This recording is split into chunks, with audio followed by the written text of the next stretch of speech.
Hello and welcome to Differential Discussions. I'm Melissa. And I'm Dave. And today we're here with our guest series where we're going to have Vickie Cunningham join us to talk about how super techs, so the laboratorians working the bench, how they're amazing bench techs, bench laboratorians. They're not always super supervisors. So Vickie, welcome. Thank you very much for having me.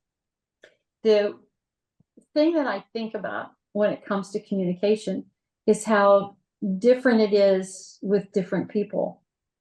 And I would encourage anyone who is thinking about wanting to be a supervisor to, again, you got to evaluate, how am I communicating with other people?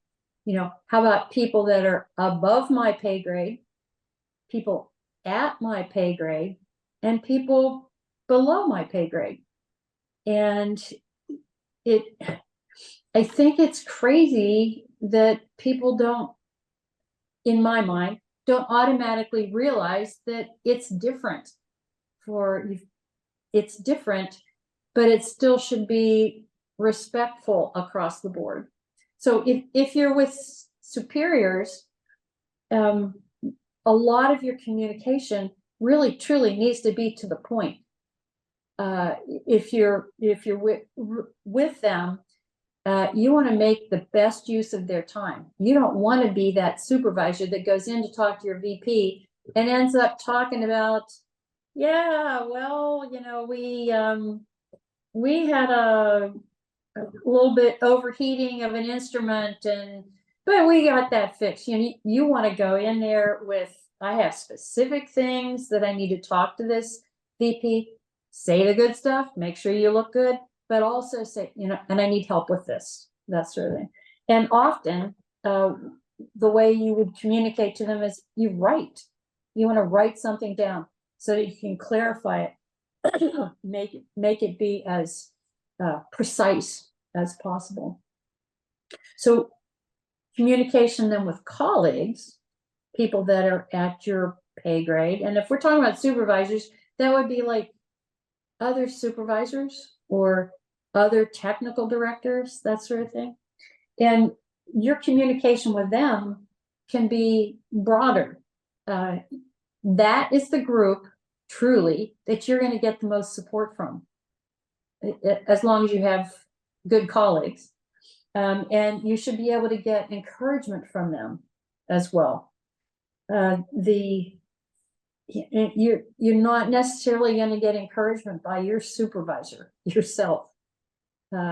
I had 3 different vice presidents that I had to speak to, and of the 3 vice presidents, I only had 1 that ever gave positive feedback to me.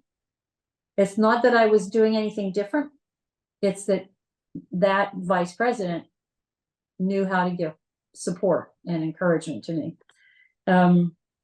So another thing about your colleagues, and you guys know this already, your colleagues, the people at your pay grade, your level, they help to diffuse you. And there's 2 ways you need that diffusing. Number 1 is you need that diffusing so that if you're freaking frustrated by your VP, you don't blow up in the VP meeting.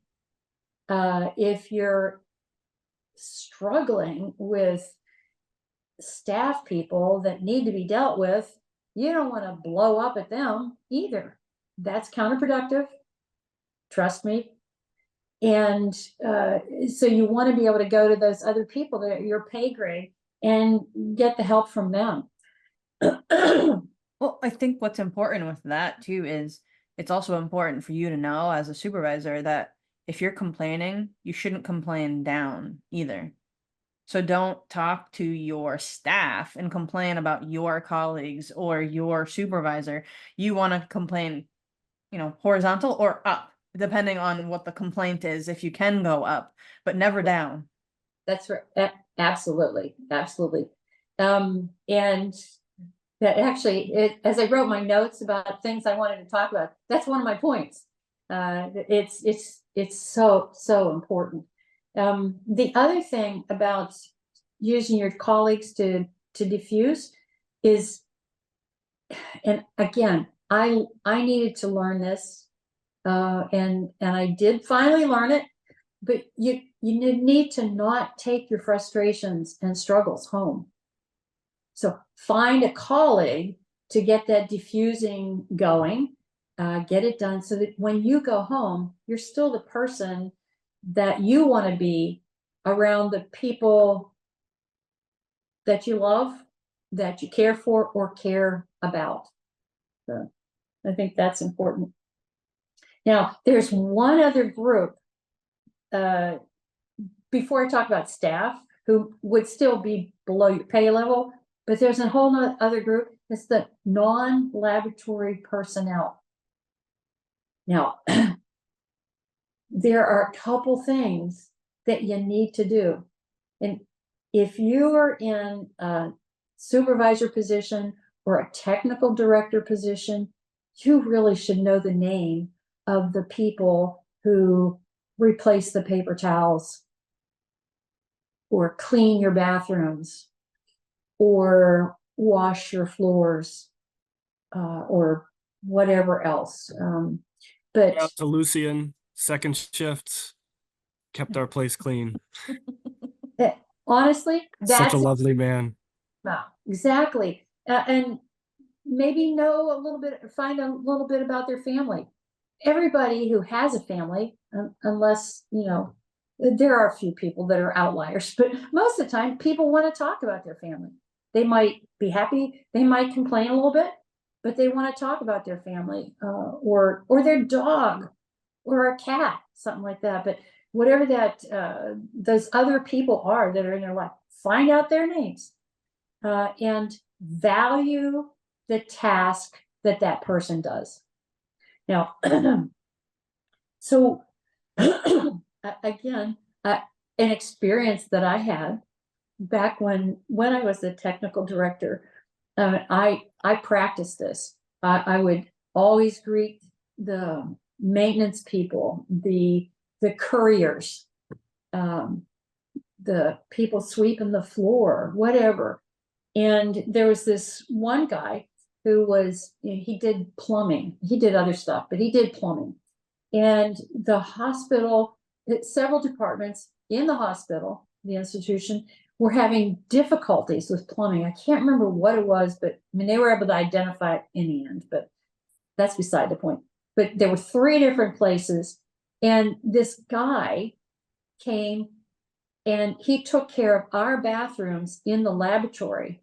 And he said, well, I had to come here because my family would not be happy if I didn't keep you guys happy. I mean, all I did was know his name, appreciate what he did, and I would ask him about his family sometimes. Yeah, so it doesn't always benefit you, but it's nice when it does. And even if it doesn't benefit you, you need to be respectful. So our communication. It's the organization, right? Like the organization benefits from it. That Yeah. gentleman probably enjoyed his job like a little bit more, A little bit more. Yeah. So Yeah. So I agree. So our communications are different, but they should be equally respectful, depending on who you're talking to. So how about staff? What do you think is important with communication with staff? Frequent.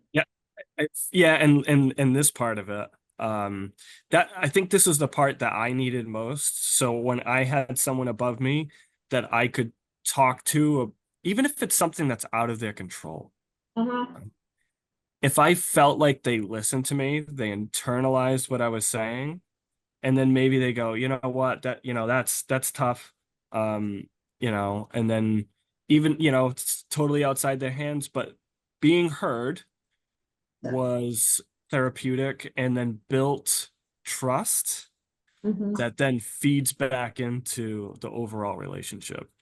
So for me, just being listened to is so important. Yeah. I always call that FaceTime. You've got to be with them. You've got to have time with them, and I remember when I did this talk before, I talked about there were 3 M's, and one was more is better, and that's what you said, Melissa, more is better. And you can have meetings. Now, I'll talk about meetings in just a sec. But there are also memos. Meetings are great. Memos do the filler in between. And but if you have a meeting, you're going to be around the staff. You want them to really hear what you're going to say. There's 3 T's. One is you tell them what you're going to tell them. The second T is you tell them, and you can probably figure out what the third T is. You tell them what you told them. And I mean, I learned that concept from preachers. A good preacher is going to do that. They're going to tell people what they're going to say, and they're going to say it, and then they're going to tell them what they said. So I feel like if you communicate with staff and you really want them to hear something, that's what you got to do. So if you're going to have a meeting, and maybe you have to let me know, did your MBA program talk about how to run a meeting? And honest to goodness, don't we do bazillions of meetings? So how do we have a good meeting? Number one, have an agenda. I can't believe how many times I go to a meeting and it's like, well, what are we going to talk about? You know, and that might be a meeting I'm going to at church, or it might be a meeting about the volleyball organization. You know, give me an agenda. Then you can focus on what you're talking about. You don't have to think about what else is going to come up, that sort of thing. How about this? Have a start time and an end time. People's time is valuable. If you go into a meeting and you say, well, we're going to start at 8:30, and then you start at 8:45, what's going to happen? Do you have any idea? Dave's frustrated already. So Okay, and you know why you're going to be frustrated? Because you're there at 8:30, and other people will come at 8:45. Yep. So you start at a start time, and don't, you know, there may be a few rare times when you need to go over. Most of the time, if you have a half-hour meeting time, you get everything done in a half hour. If you have an hour, you get everything done in it. So in other words, have a start and an end time. And then there should also be expectations. You know, there should be expectations of how people act during the meeting. Or but how people communicate to one another or talk to one another. And how about, who do you expect to be at that meeting? If one of the things that, again, if I go back again, my longest stint as a manager of multiple people was when I was the technical director, and I wanted to have a meeting with all the staff. I wanted every single person to be there.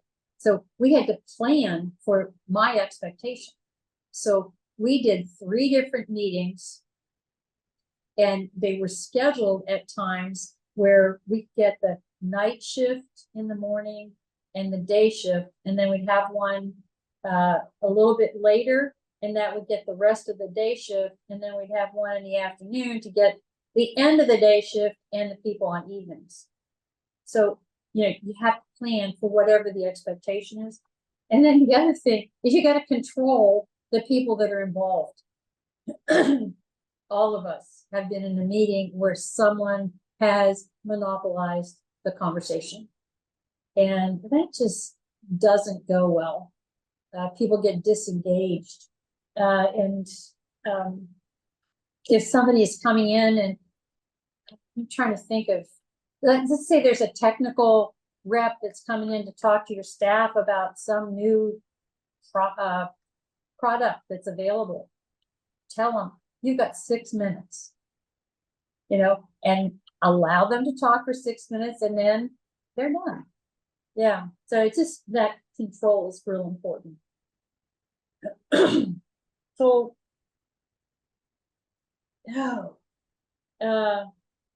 So that's like communications and anything else that you can think of under communications?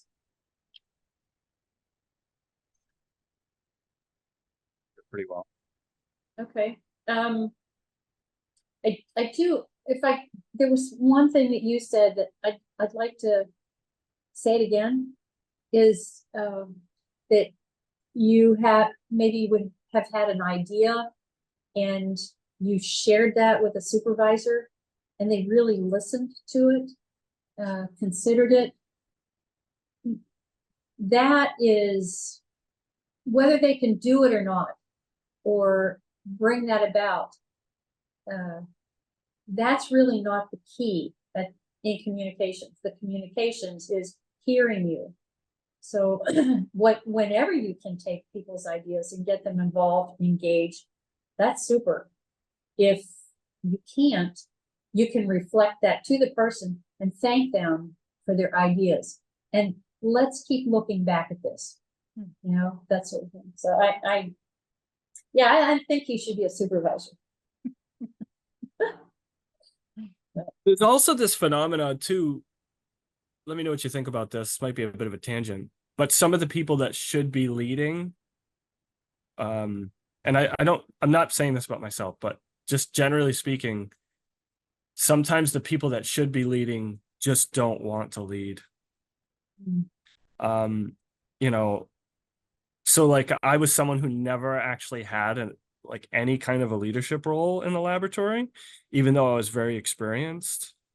And I think in some ways, informally, I was a leader, right? But I never wanted it, in truth. I just don't, I don't know your thoughts on that, but You didn't want to be in the leadership role? yeah. So Okay. I was fine with leading so I generally would be, I would say, in the category of like leading by example, right? And so there might be people developing their skills new to the craft, and they might gravitate towards me for one reason or another, and I was happy with kind of like leading in that capacity, but like taking on a formal leadership role is something I'm incredibly averse to. I thought in some ways it actually would undermine my leadership, that being amongst the people is one of the characteristics that kind of made my leadership style kind of like shine. I don't, that could have been wrong intuition, but that's how I felt. Well, you remember I was talking about the different kinds of leadership? So people lead in different ways. And, you know, some people love to be that I'm big, bad, and in charge kind of leadership, and I'm going to tell everybody what to do. That's not really truly the kind of person who people gravitate to for leadership. It's the people who, the people who lead well are the ones who share what they know. You know, who are those coaches? And let me tell you, any supervisor is not going to do a great job, not going to look good, unless they have other leaders who are doing those kinds of leading. You know, the supportive leading, the coaching.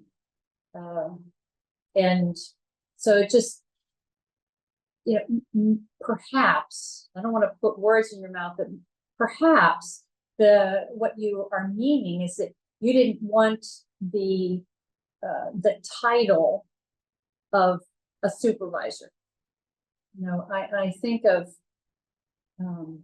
that might be a kind of position I could imagine you being in, is like a senior tech. You know, because I was the unanointed senior tech, I think you could say. Yeah. And it's people like that if you identify them, I mean, it's the same thing I talked about before. You identify them, you nurture them a little bit, give them support, encouragement, and then let them do what they're already good at. So That I felt better as a role player amongst them than I did perhaps like, and maybe that was a maturity thing too, right? And maybe well, I just wasn't ready. Yeah. yeah, I would agree. Speaking of maturity, I shared that situation where actually it was I said an administrator, it was the president of the hospital came to me and asked me if I would be the supervisor, that they would make this woman step down from her supervisor job, and hey, you be supervisor. I don't know what allowed me to say, oh no, I can't do that yet, but I'm sure glad that I did, because I at that point in my life I wasn't ready for that. So I don't know, maybe it was a God thing. I don't know. God kept me from screwing up too badly. But again, we're at different points in our life. When I think of the two of you and Melissa as educators, I mean, you didn't become the good educators that you are right out of school. You learn from it. You get better at it. You get more education. You practice it. You get better at it. I think that we need to see that process, that whole process. Excellence is a work in progress. It's like it's a constantly iterative process. Yeah. There was something else that you mentioned earlier, is about correcting people and not really correcting people. Honestly, I think that I put that kind of under the category of discipline. Time for the stick. Tell us about the stick, Vickie. I know. Melissa, you're okay with a stick. You talk a big talk like that, but you do a great job in helping people get better. and I would think that Dave probably does as well. But with discipline as a supervisor, it is like absolutely essential to figure out what sticks you can use. And I have a suggestion that the very first stick to use to keep yourself out of having discipline problems is learn how to interview people. What you want to do is you want to hire in the right people. And there's several things that you can do. Number one is, if somebody's going to be interviewing, you would have an application or their CV. You should study it. You don't just glance down through, oh, okay, well, they went to UVA, or they went to UMass, whatever. You study it, see what the education experience was. Where's the gaps in training? Where might be the gaps in not education, in your work experience? Things like that. And then have a plan for the interview. Just show up, or somebody shows up and they come in and you just interview them. We need truly to have a plan for the interview, especially if you're going to be interviewing multiple people. And so you should have specific questions that you want to ask. And if you're interviewing with other people, you can share the questions among each other. You don't always have to ask the same question. Somebody needs to ask that question, because then you get to compare what are these people saying, and then really listen. Do they, what are they saying about themselves? What might they be intimating about their work, their work ethic, or their values, things like that. And then this is another thing people forget to do: document. It's like document. And I know I've said that to you, at least Melissa, is that documentation is absolutely essential, because you get to the next interview, you're gonna like, well, did that person say that, or did this person say that? You know, if you have it written down, you've got that. And as far as discipline goes, you're gonna need to know about that documentation, in the future too. And then, you know, when it's all done, evaluate the interview. Don't just say, oh, okay, well, they seem like a nice person. You know, but you have to go through the steps of actually evaluating it again. And again, I had to learn that. I had really, when I first became that technical director, we had holes in our schedule, and we had people that were really poor performers, and it was a mess. So we started interviewing. It was like, oh, okay, let's get these people in here. And we actually hired a couple people that, yeah, okay, they had an education. They're willing to come to this place, and we can train them. Sure, go.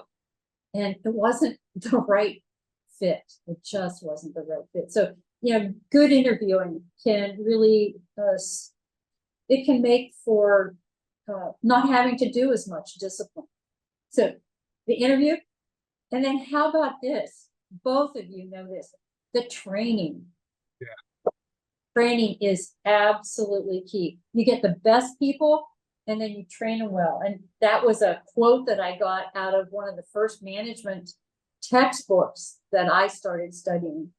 And so what are the keys to good training? You tell me, what's one of the keys? Have a checklist. Structured. What's Yep. that? She said checklist, I said structured, which we're saying the same thing. Like, That's good. you know, yep. Yeah, you want to have something. It's that your goal set. You know, that's you're setting a standard.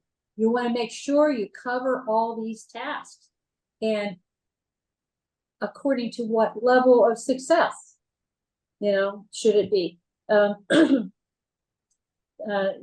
We always have to do it. Otherwise, you don't know truly if the person is getting better. And again, from my hematology background, if I was training someone to do differentials, I would want to know that if I gave them an unknown and they read that differential, if there's toxic granulation in those neutrophils, I want to know that they saw it.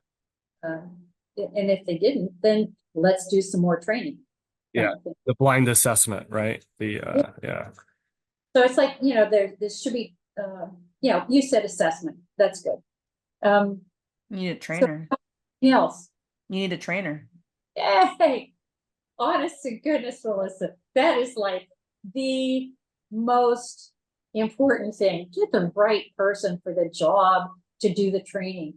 You don't want somebody that doesn't give a hoot. You don't want somebody who is going to offend the newbie. You don't want somebody who they're okay at the bench level. You want somebody that's really good, who also has the people skills for it, and who has good time management. So yeah, find a good trainer, and then support them. You know, give them that was a tough part about being perhaps like a good trainer in a lab too, right? Is when they're like, you're on this bench. Oh yeah, and can you cover this bench? Oh, and you're training. I mean, I'm sure people listening this will ring somewhat true to them. Absolutely.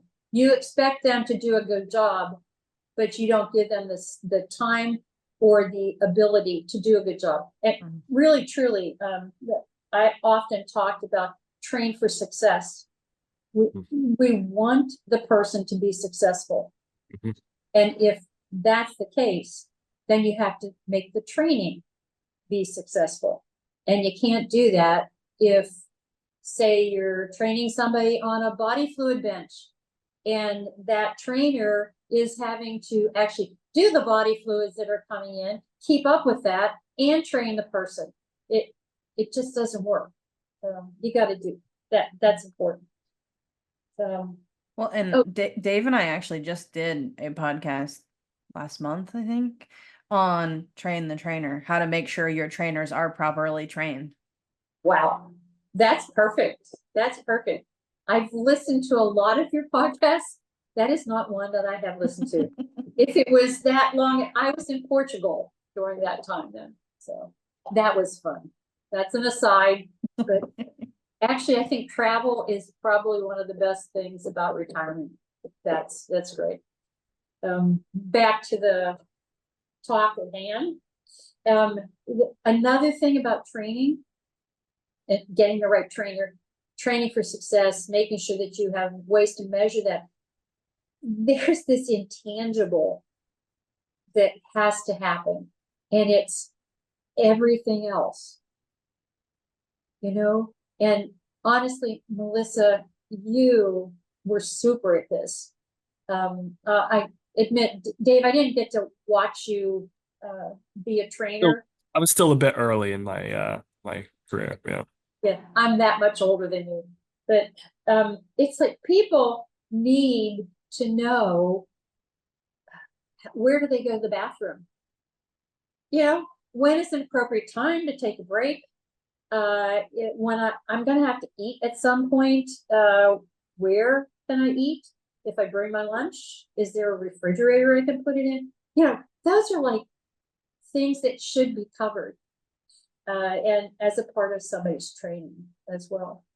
And otherwise, I feel like places give orientation, and they're orienting you to some aspects of the institution, but then just others, like you said, like where to go for lunch, or like the silly things, but they add up, you know. yeah. I would not say they're silly, but they are minor, and because they're minor, they get forgotten. Well, everybody knows where the bathrooms are. You know, everybody knows where the cafeteria is. Everybody knows that you don't want to go to the cafeteria the day they have taco salad, because everybody goes to the cafeteria that day. You know, it's just, I don't know. Those are the intangibles. If you have a trainer, they're not important to the job, which is why people don't think about bringing them up, but they're important to the person's quality of time in the job. absolutely. I couldn't say it better myself. Another thing that I think is really key in the training process is daily contact. It's the daily contact. Certainly the trainer is going to have daily contact, but if the supervisor or a technical director takes time out of their day to just touch base, how's it going? You know, anything we can do to help? You have any questions? Okay, great. Have a good day. Nice job, Melissa. Keep your training going. You know, how much time does that take? Not much, but it's huge for the person. It really, truly is. So do you want to talk a little bit more about discipline? Because this is the heavy stuff people don't want to do. Mm-hmm. Yeah, It's important. I think the part I don't like about it is the idea of like forgive the crudeness, but like punching down kind of felt bad. But like someone on my equal, I feel more free with my perhaps but yeah, it always felt bad like coming down on people. Okay. Well, there's several things that let me talk about one thing just to get it out of the way, because it's easy. It's pretty easy. In the discipline process, people really need to use evaluations as a part of the discipline process. And I say that because so often evaluations are done because people want to get more money in their hourly rate. And so the supervisor wants to say all the positive things about it, and so the person can get more money, because sometimes that's the only way you can give a person more money, where truly reality is key. You have to be realistic in an evaluation. Now, again, I learned from experience that reality is key. I knew that. the problem I had was that I forgot that there should be no surprises in an evaluation. So I had several of the supervisors I was working with, I provided evaluation for them that was really designed, and my heart was in it the right way, was designed to help them grow, to get better at their job, to look better to their staff. But some of the things that I included in the evaluation was a surprise to them.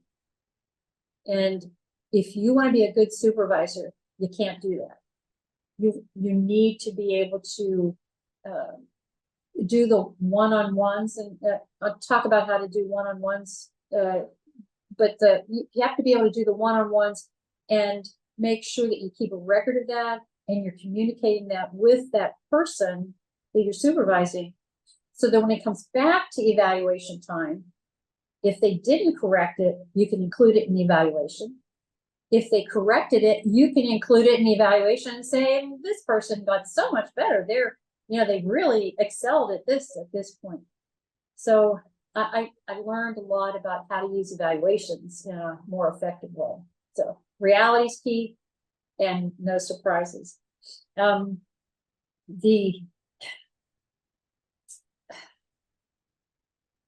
trying to think what might be the next thing to talk about is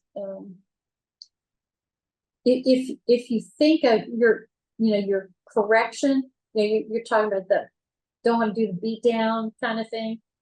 Well, you might ask the question, so okay, this isn't that bad. Why can't I let it slide? Or what's so, it's really not that bad.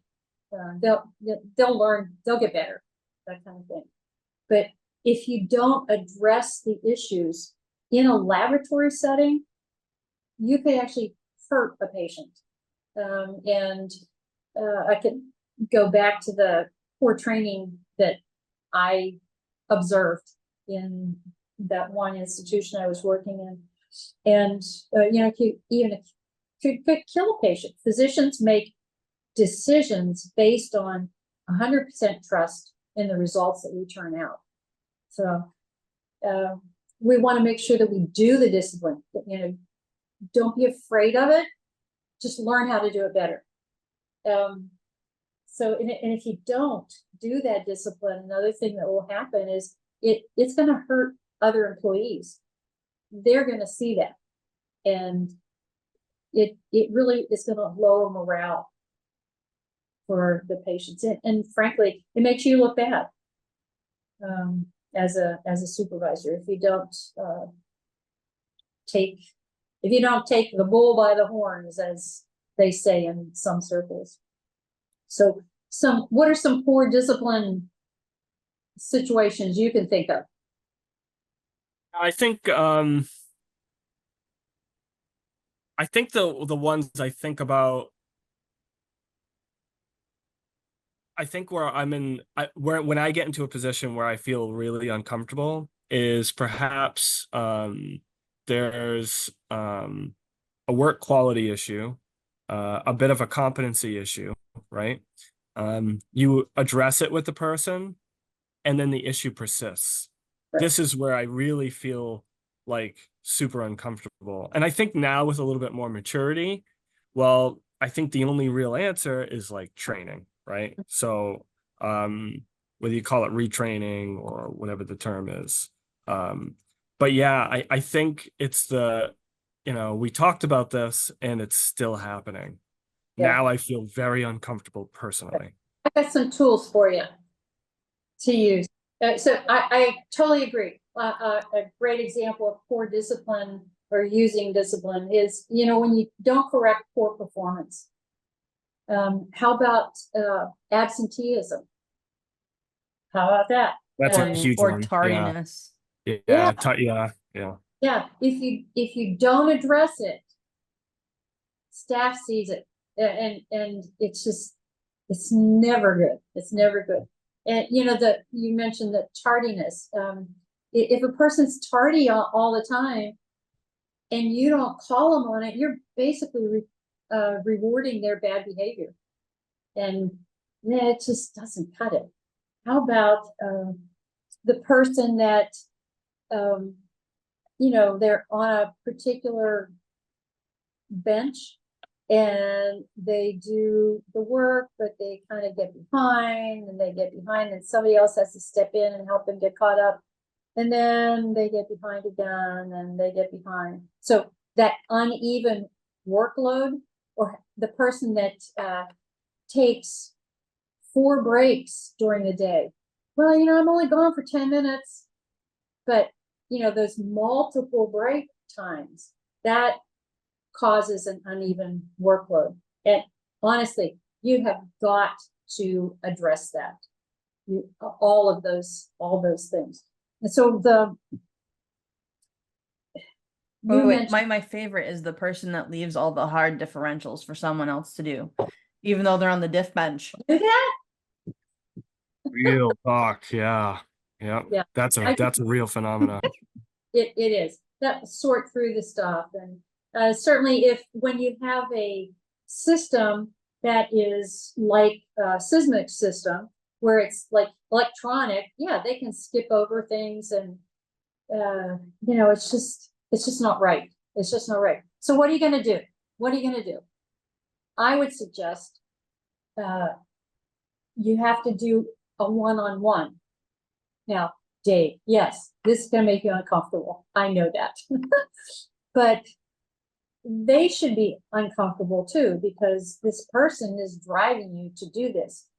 And having to do it is, you know, it's the right thing to do for the staff, for the patients, for the physicians, even for that employee doing this one-on-one. And what you want to do is you want to be able to talk to them about it and use reflective listening. You know, so I'm noticing, or we have noticed, that you'll have a tendency to skip John Brown's differential all the time. Well, John Brown has chronic, or has a myelomonocytic leukemia, and their cells are all over the place. So, you know, you don't talk about that, but it's like, I'm noticing that you skip this differential all the time. And you have a tendency to skip these differentials as well. Can you tell me why? And then you listen. Hopefully they answer you. You might have to end up prompting them to talk, but you have to do that approach, and then hopefully engage them in conversation about it. Now, after that happens, you try to come up with a plan. You know, maybe it's what Dave said, you're going to do retraining. Maybe you've done that already. And then maybe you say, okay, well, we've already done retraining. So what we're going to do is we're going to give you, I don't know, some kind of, you're going to get tested. You know, we're going to give you these differentials, and you need to have a 80% success rate in completing these differentials. So it becomes like a kind of a test for them. Or, you know, you get to that point where maybe it's just really tough and you have to get a plan for correction in place. Like, you know, we're going to be looking at this.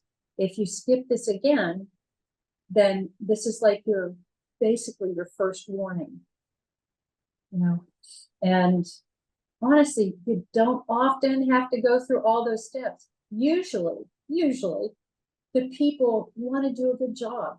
I think Dave's view of human nature would shine in that situation. People usually want to do a good job. They don't want to be looked down at by their staff or their colleagues. So you're playing at their better nature. So they want to do better, but you may get to that point where you are going to have to do something else. No, And that's the part of the job that I just can't, like, it's just so hard. There could be a situation where someone's skills, their aptitudes their constitution, they are not suited for the job and they need to be dismissed. And that part to me is heartbreaking, to deprive someone of, not deprive someone, that's not the right way to look at it, but Remove their life. and so that part of it would be very that would be one of the hardest things for me to have to deal with as a supervisor. Yeah, I understand. I totally understand. That if you're in a supervisor role, one of the things that you learn is, or if you're going to be really successful, you would need to learn that it's, at that point, it's not personal, it's more business. Not an easy thing to do. The thing that you would be wanting to do in this whole process, I've mentioned this before, is document. You would document that, okay, there was this issue, I talked to this person, date and time. The next thing, maybe, okay, well, we're going to sit down and we talk this through. We decided we need to do more training. You document that. The person realizes they're being retrained. But you want to document each of the steps. When you get to that point where you truly need to make that step that makes you want to chew your fingernails off, you already have documentation, and you're going to make, again, additional documentation that they also sign. So no surprises to them. And I think that it doesn't take away how that impacts you as a compassionate human being, but it can help you know that I have tried to do the right thing. I want to do the right thing. So when you're doing that kind of documentation, especially when you're writing things down that they're going to have to read, or they need to read and then sign, make it very clear. Again, you're gonna be doing like planning. This is the goal. You're gonna be able to read this. We're gonna know this by this time, and you're gonna be this successful by this time. And if not, this is what the next step will be. So again, that you've got your clarification. Now, let's talk a little bit about, let's expand on your anxiety. Why do we in the laboratory have a hard time with termination? Honestly, why don't we terminate? And there's a lot of reasons for that. Number one is often we go into the laboratory field. Why? Because we don't want direct patient contact. That's not our forte. We're not ready to like go with the flow and make those quick decisions like that. And we have a fear of confrontation. Now, that we know a few people, and we've worked with one who has no fear of confrontation. But that person's better than they used to be. But it's like that fear of confrontation. And if you want to be a really good supervisor and get the best out of your staff, you need to be able to handle that fear. Figure out how you're going to do that. And another reason why people don't do termination is because they have not done their due diligence with documentation, which I've mentioned that before. So and I know with Melissa, I had said that document. It just, you write it down, you get it in black and white, as close to the time that the event occurred. That's what you need to do. So another reason people avoid termination is they forget the big picture. What was that vision, mission that I had? And how am I going to stay the course? And if you don't keep looking back at that, then you're you're not going to want to make those hard decisions.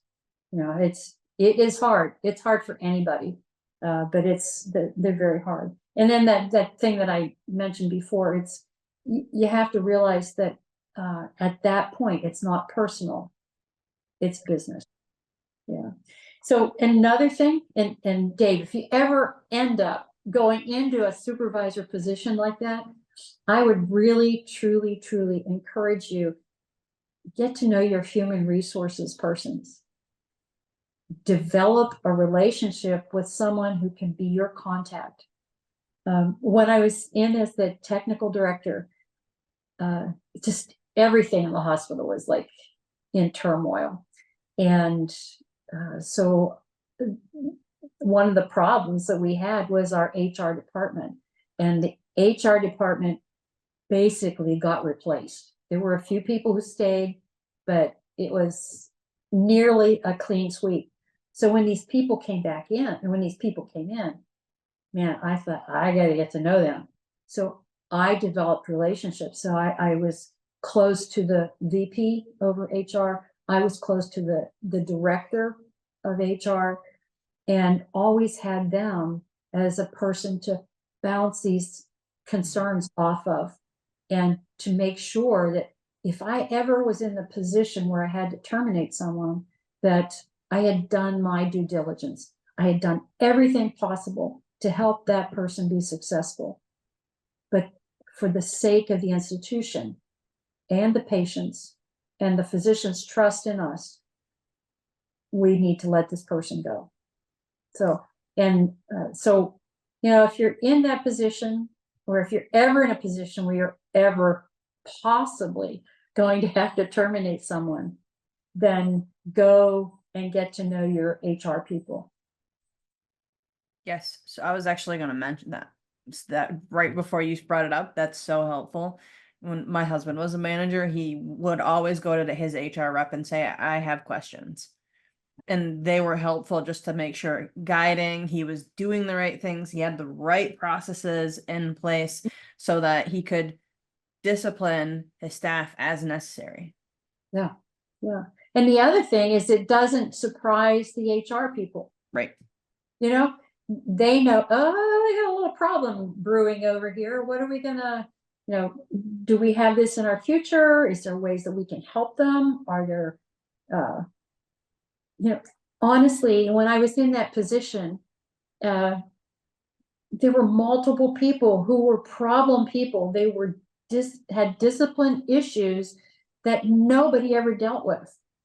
And essentially what they told me is that, okay, well, you need to deal with it. So, I mean, I knew I needed the help from the HR staff, and they guided me, and together, you know, we did what needed to be done.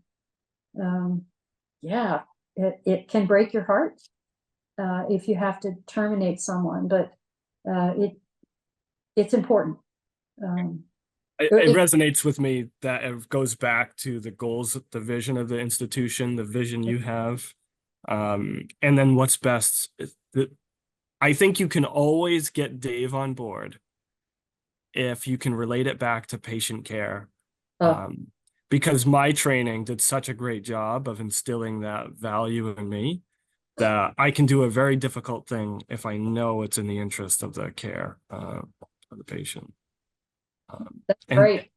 And then I'm in a position today, right, where as an instructor, I have had students that are unsuccessful in my courses, and I will tell, they might watch this, they probably won't, but it affects me personally. Every time a student is not successful in my course, I own a piece of that. Yeah. And I never do so with any joy. And it's like a somber thing for me. And it was funny hearing you talk and reflecting on it. Like, this is sort of analogous, right, to the discipline piece. Sure. It's, yeah. Sure. If a funny experience I had was when I was in college. I went to University of Pittsburgh, And honestly, I had no idea what a great program it was while I was there. That was like a program I just fell into, but looking back, I mean, it was stellar program. Anyway, my chemistry instructor, the clinical chemistry instructor, no, that one other thing is that while I was in college, I played varsity basketball. I also played volleyball. So I had a lot of fun when I was in college. Of course, I'm in this heavy science program, and these last 2 years, I'm traveling with the team. We had practices, we ate our dinners together, all that sort of thing. So you can imagine, as instructors, I was not your A student. In fact, I never learned how to study until I went back to grad school. But my clinical chemistry instructor, I still remember his name. And he came to me once. He actually asked me to stay after a lab. And he talked to me and he said, Vickie, this is not an easy conversation, but you're not doing well in chemistry. You just need to study a little bit. He said, you don't even need to study a whole lot, but you need to study enough that I can pass you. He said, because we need people who like you in the field. Now, I could have gotten offended. I could have been freaked out. I could have quit everything else that I was doing and studied nonstop. Well, that wasn't going to happen. But I mean, he did for me what you're trying to do for your students. And honestly, it was a great wake-up call. And I simply started rereading my notes. And my grades came up 1 or 2 levels after that. But he spoke out. He took action when it needed to be taken. He was very, very uncomfortable talking to me about that. But I think in many ways, I owe the success of my career to his taking that stand for me or with me.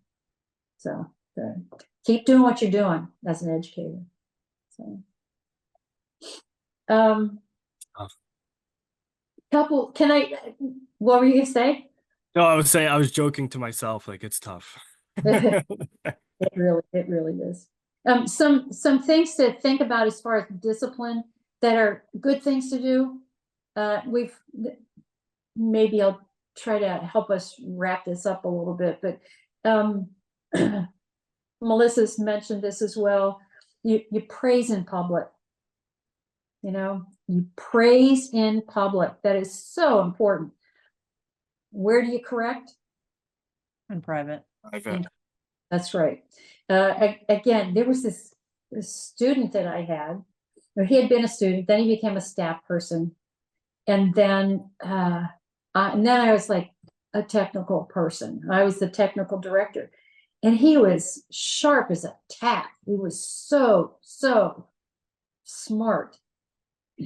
The problem is he was a real cut up, and he would do things that were inappropriate. Well, it was really, truly very easy to find things to communicate to him that he did well. So I could praise him in public. And then I had a little one-on-one with him. And I did document it because I didn't know when his actions were going to stop. But I had a one-on-one with him and just told him, you really are a great tech. But these things that you're doing, I could cite specific instances. This makes people uncomfortable, or this is out of place in a workplace. Doesn't even matter, it could be a grocery store. Doing this here in a workplace, that's wrong. Anyway, so I was able to do that, to correct in public. And now, I mean, he's the best. So that little, I was uncomfortable because he had been a student of mine, and then he became a coworker, and then I was his boss. So, it's like, how's this going to go? I was really uncomfortable, but it worked the way they say it's supposed to work. So that was good. So another thing, and you guys know this already, is you nurture the star performers. Nurture them. That's that mentoring. And some people, maybe they don't want to go to that next level, but you nurture them, help them get better at what they do. And then the last thing, we've already talked about that too, is find out what the staff needs to do their job and get it for them. And then sometimes just get out of the way. Those are some really good discipline things. And then I think it was Melissa that you said is stay positive. Stay positive. I know that when I was the technical director, there were a couple times when, man, I was really struggling with some issues. I was technical director, but I was also the infection control officer for the whole hospital. Now, that really stunk. I was not a great microbiologist or a virologist or anything like that, but I was responsible for the practitioners that were in the hospital. And it was miserable.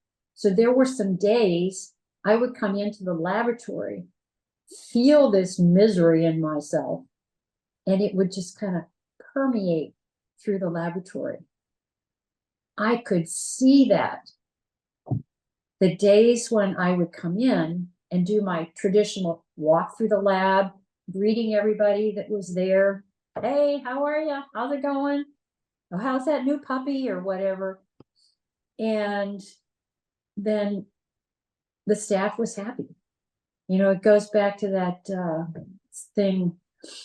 Have I heard my dad say, if mama ain't happy, ain't nobody happy.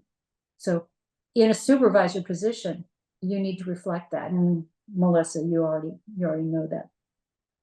So Yeah, that was always difficult for me too. Somewhat of an emotional person. So when I was feeling negative, I think one of my greatest flaws is that I can project that. And that's challenging. well, and you probably didn't take it out on anybody. Yeah, maybe not necessarily. Yeah, But- some people probably got it, but yeah.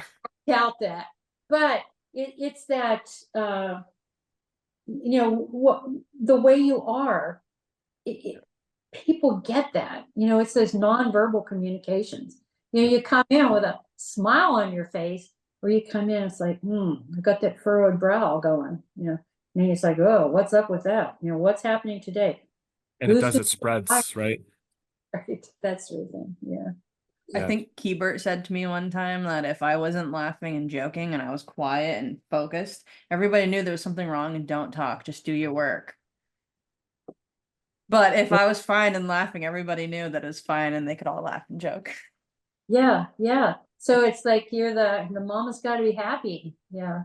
And it's not that you have to deny or necessarily tamp down how you feel, but you've got to find a way to diffuse that or share it with somebody.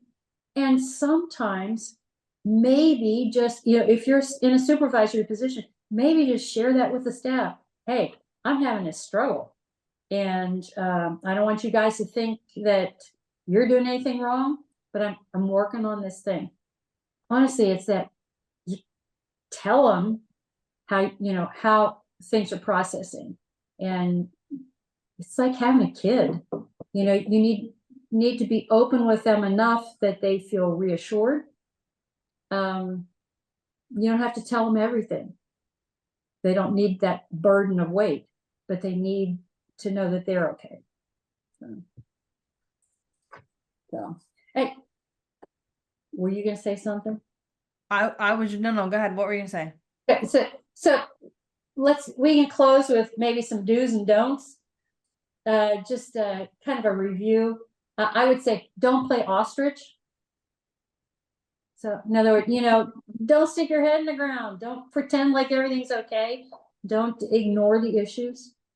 Another thing, and this came from my experience as well. Don't raise your voice.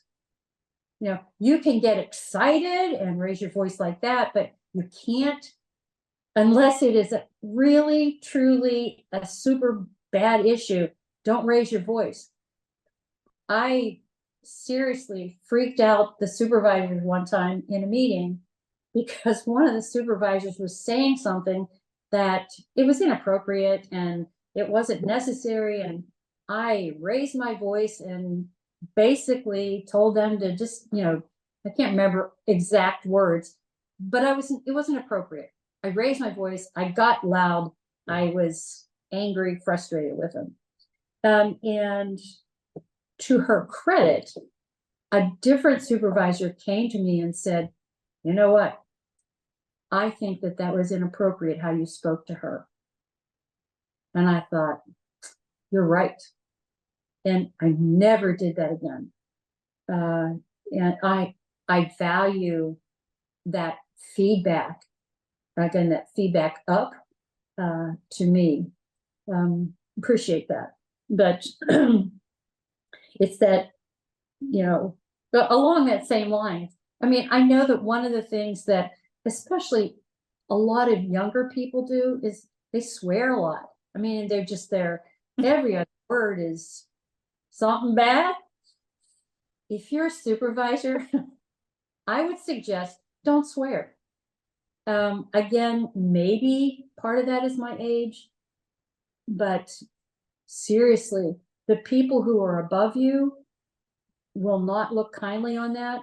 The people who are at your level may understand that. The people beneath you or beneath your pay grade, they will not respect you for that.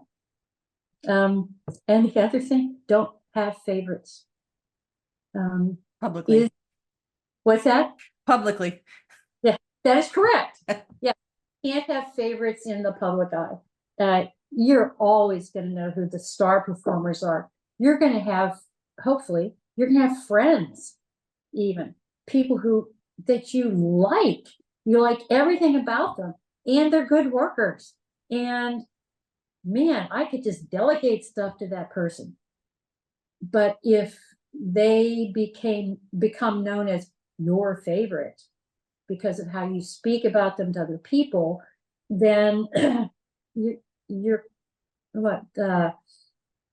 cutting off your nose to spite your face. And that's just not good. Just like if you have multiple kids, you can't have a favorite kid. You may, because they're easier to deal with, but you can't have one that if you're going to be a successful parent, you can't have one like that. And then, so there's just some don'ts to end with. Some do's. One is really maintain your integrity. Sometimes I think that's easier said than done, because there are a lot of very hard choices to make.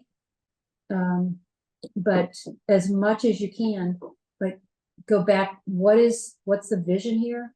What should our mission be? And am I sticking with that? So maintain your integrity. And another thing is make appropriate apologies. You're a human being. You're going to mess up. When you mess up and you recognize it, or somebody brings it to your attention, and the supervisor I mentioned that I hollered at in a supervisor's meeting, I apologize. And I did it twice. I did it in person, privately, but I also apologized to her in front of the other supervisors at the next meeting. It's huge. Yeah. You talk about integrity. That is huge. Yeah. I think that's really, you can't expect to not make mistakes. We're human. But the other thing is, make sure that your apology is appropriate. You don't want to go overboard. You don't want to be that syrupy, sticky kind of apology, and you don't want to say I'm sorry every single time. Yeah. Again, that's something a lot of young people do. Oh, I'm so sorry. Oh, I'm sorry. I'm sorry. Yeah. Leave that out of your vocabulary. So another thing, keep learning. Yeah, you guys know that. As educators, you have to keep learning. There are so many supervisors who could get better at what they do if they were to keep learning instead of, okay, I got this at this area, let's maintain the status quo and we'll be happy till I retire. No, you have to keep learning. People see that as well. And then the other thing, and this is like a little nitty gritty, and I share this with you guys because I know you are so technology oriented. I encourage people to build a reference library. Certainly make sure you know where all the www.gov guidelines are for different things, know how to get to CDC and how to find, I don't know, education resources online, where to find podcasts, stuff like that. But there truly still is something to be found in textbooks. There is a depth of knowledge and then references to that knowledge that you could go to. So I encourage people, if they come into a supervisor's position, to start looking at what are some of the helps that can give me more of a knowledge base to move forward. So, and then I would say,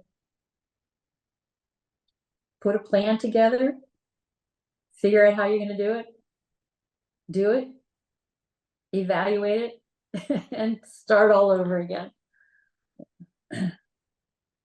That's Yeah, great. iterative excellence. Yeah. Hopefully that's helpful. Yeah, no, I think that was really good information for everybody to think about. It's And great talk. I think it's really relevant too. I mean, even on some of like the med lab groups that you see on like social media and stuff, people will talk about, oh, well, they were a fantastic tech. Why are they a terrible supervisor? And it's like, this is why. Yeah. Yeah. It's not actually the Yeah. logical evolution of our, Mm. but we need people that are, skilled in the technical area to supervise too, right? Because if they don't have that piece, well, can we imagine how horrible it would be to have direct management supervision that has no idea what a tech does? So but it is a common problem. I mean, I saw it in so many different places and unexpected areas. But Right. yeah, I personally love the title. Super tech doesn't equal supervisor. It's just right on the nose. Yeah. Thank you very much for your time, Vickie. Yes, thank you. It was very enlightening and always lovely to talk with you again. And It was a lot of fun. Honestly, the joy of my life was, apart from having kids and grandkids, it was being in the laboratory. I loved that, loved hematology. I loved working with you guys. There were just knowing that we were integral parts of patient care. That was just, yeah, I love that. And I miss that.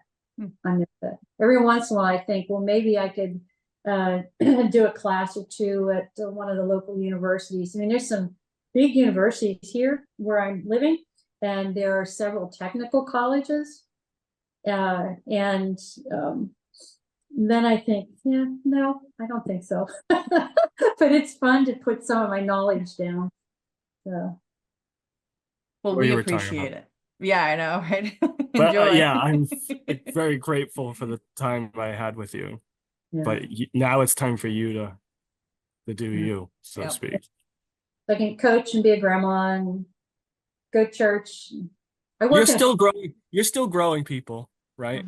It's just, I really am. Yeah, and honestly, that people like you guys and like myself, I mean, that's just part of who we are. Trying to value people and help that person become a better person. That's a good thing. That's a good thing. Well, thanks. Thank you very much. I had a blast. Thank you. And everybody else, thanks for listening. Yeah, thanks for your time.